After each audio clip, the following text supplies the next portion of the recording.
Bonjour à tous. Pour rester dans le thème du virtuel, cette semaine, j'ai décidé de vous parler d'une protection contre le virtuel, en quelque sorte, puisqu'il s'agit du droit à la déconnexion.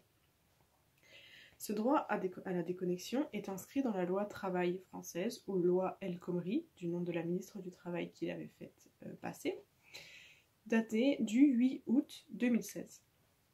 Et ce droit à la déconnexion est en vigueur en France depuis le 1er janvier 2017. Il est consacré par l'article 2242, alinéa 17 du Code du travail. Et l'un des objectifs majeurs de ce droit du travail est d'adapter le droit du travail à l'ère du numérique. En effet, une hyperconnexion aux outils numériques peut entraîner des effets néfastes sur la santé du travailleur. Parmi ces effets, il peut y avoir des problèmes de santé physique, comme une augmentation du nombre d'accidents du travail, ou encore des problèmes de santé mentale, comme le stress, la fatigue ou le burn-out. L'objectif de ce droit à la déconnexion, c'est de donner aux employés la possibilité de ne pas se connecter aux outils numériques et de ne pas être contactés par leur employeur en dehors du temps de travail, donc pendant leur congé, le week-end, en soirée par exemple. Ce droit à la déconnexion concerne tous les salariés, notamment ceux qui ont opté pour le télétravail ou qui bénéficient du statut de cadre. Un tel droit semble nécessaire dans le milieu du travail actuel qui est gouverné par deux phénomènes majeurs. D'un côté, un surengagement dans le travail par des individus qui se sentent menacés par le chômage, par la perte de leur emploi, et de l'autre, une explosion du nombre de burn-out que l'on considère comme le mal du siècle. Concrètement, le Code du travail va préciser les modalités de mise en œuvre de ce nouveau droit, et l'employeur a l'obligation d'assurer une régulation de l'outil numérique pour faire respecter le temps de repos et de congé et la vie personnelle et familiale de l'employé. Dans le texte, la loi El Khomri ne prévoit pas de définition claire et précise du droit à la connexion. C'est donc aux entreprises elles-mêmes d'en définir les modalités, et pour cela, elles sont tenues de rédiger une charte, je vous en parlerai davantage dans quelques minutes, et par conséquent, il y a autant de définitions du droit à la déconnexion qu'il existe de chartes.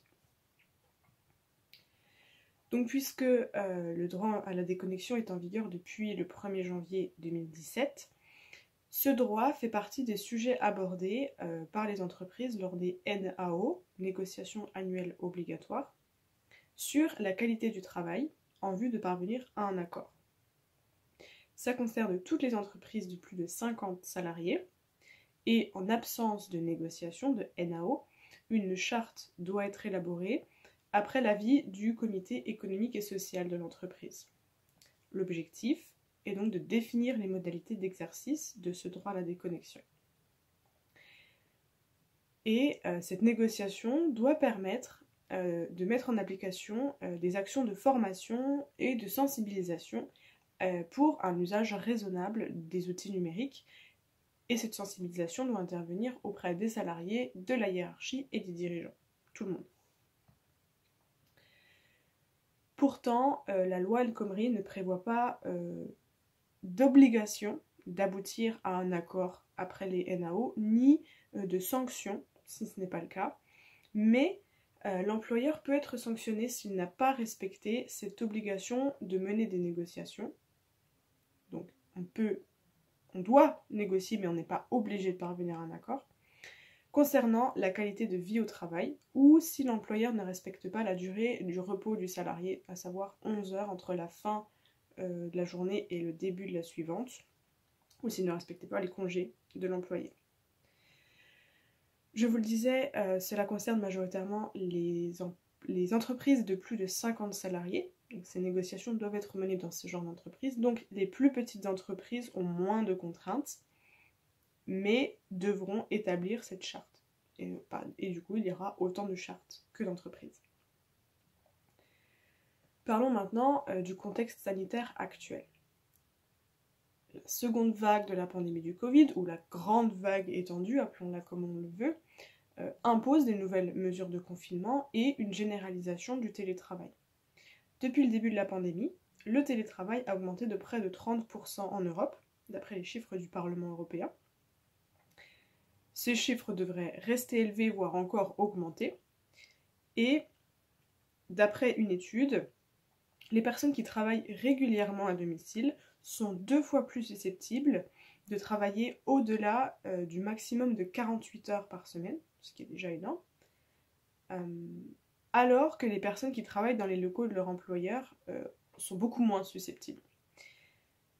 Et près de 30% de ces télétravailleurs affirment travailler pendant leur temps libre, tous les jours ou plusieurs fois par semaine, contre moins de 5% des personnes qui travaillent sur site.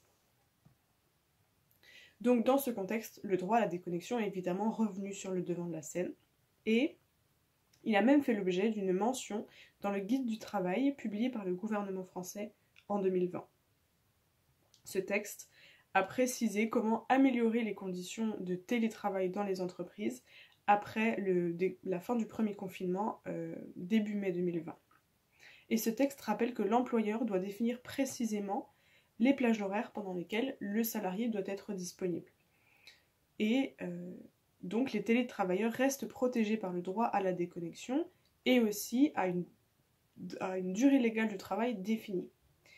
Mais le document rappelle que si le salarié doit rester disponible et actif pendant ces plages horaires qui sont cadrées, évidemment le salarié n'a pas à être à son poste de travail pendant les pauses et pendant sa pause déjeuner.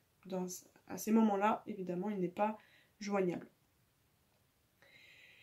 L'expérience du télétravail qui a été réalisée au printemps 2020 a montré que des avantages qui ont été si souvent loués de cette nouvelle forme de travail sont accompagnés d'un gros inconvénient qui est une difficulté, voire une impossibilité, à tracer une frontière nette entre la vie privée et professionnelle. Et cet empiétement sur la vie professionnelle repose sur plusieurs phénomènes qui sont exacerbés par le télétravail.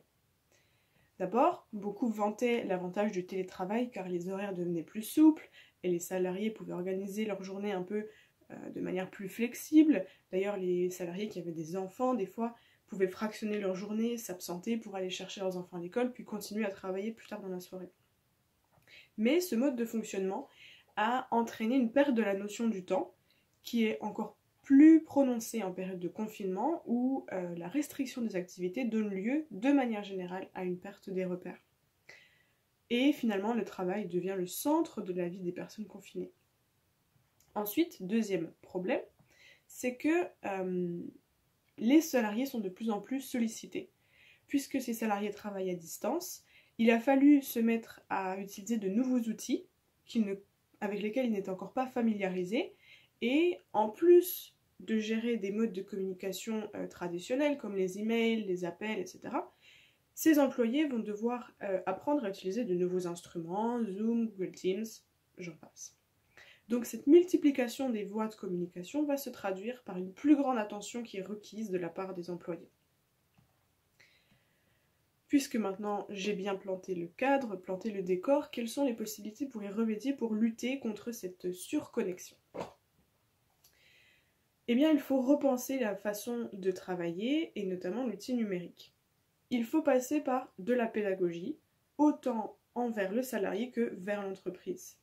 Il faut bien comprendre que le tout distanciel n'est pas synonyme de tout disponible. Du côté du salarié, par exemple, la déconnexion nécessite un apprentissage. Par exemple, certaines manies, certaines habitudes, de consulter un email, corriger un document en dehors des heures du travail, c'est devenu un réflexe, c'est devenu une habitude. Et sans même se rendre compte, le salarié continue cette connexion, maintient la connexion et emmène l'entreprise toujours plus dans sa vie privée. Donc il faut aider les salariés à véritablement tracer une frontière entre vie familiale et vie professionnelle. Du côté de l'entreprise, eh bien, il faut accompagner le salarié dans son processus de déconnexion.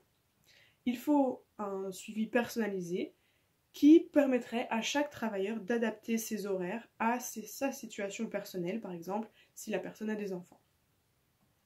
Donc, il faut constituer un emploi du temps qui pourrait être fractionnable par l'employé, mais que l'employé devrait respecter, ne pas dépasser, ne pas déborder. Et la deuxième action possible de la part des employeurs, ce serait un mécanisme de déculpabilisation. Il faut encourager les salariés à respecter l'idée que l'envoi de documents doit se faire pendant les heures de travail, ou alors préciser que les emails envoyés en dehors du temps du travail doivent expliciter pas de réponse immédiate requise. Voilà quelques pistes de réflexion, mais au vu de la situation actuelle, évidemment, la question de la déconnexion c'est devenu un enjeu majeur, et le Code du travail doit évidemment s'en emparer et assurer un soutien de la part de la hiérarchie. Que pense le Parlement européen de la question ? Le Parlement préconise une législation européenne qui accorde aux travailleurs le droit de se déconnecter sans en subir les conséquences de la part de leurs employeurs. Le Parlement a proposé une initiative qui a été adoptée à 472 voix pour, 126 voix contre et 83 abstentions, demandant à la Commission de légiférer afin que les personnes qui travaillent avec des outils numériques puissent se déconnecter et de manière prévue par la loi, en quelque sorte. Puisque, en effet, selon les députés, cette augmentation des ressources numériques utilisées à des fins professionnelles donne lieu à une culture de la connexion permanente qui a, comme je le disais au début de ce discours, une incidence négative sur l'équilibre entre vie professionnelle et vie personnelle.